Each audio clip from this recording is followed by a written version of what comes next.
राज्य का मध्य स्वराज सुंदर देश आमचा या तिरंग्याच्या स्थापनेसाठी प्राणवैर आम्ही भारत मातेची जय करत पुढे जाऊ.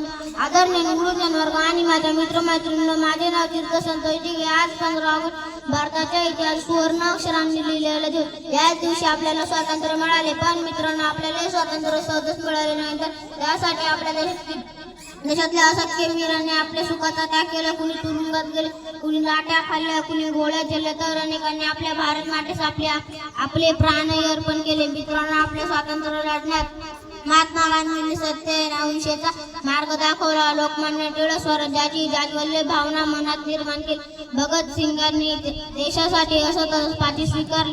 सुभाषचंद्र बोस यांनी तुम मुझे खून दो मैं तुम्हें आजादी दूंगा असा दोषपूर्व संदेश दिला. चंद्रशेखर आझाद यांनी इंग्रजांसमोर कधीच हार मानली नाही. मित्रांनो, आपला तिरंगा फक्त 3 रंगाचा कापडाचा तुकडा नाही, तर तो आपल्या देशाच्या शांततेचे आणि प्रगतीचे प्रतीक आहे. मित्रांनो, आपल्या देशातला केशरी रंग आपल्याला शौर्य आणि त्यागाची प्रेरणा देतो. पांढरा रंग आपल्याला देशाची समृद्धी आणि प्रगती दर्शवितो. मधोमध असलेलं अशोक चक्र आपल्याला सांगतो, थांबू नका, पुढे चालत राहा. आज आपण स्वतंत्र भारतात जन्माला आलो. मित्रांनो, स्वातंत्र्य म्हणजे फक्त अधिकार नाही, तर ती जबाबदारी पण आहे. म्हणून आपण चांगले नागरिक बनूया. जय हिंद, जय भारत, वंदे मातरम.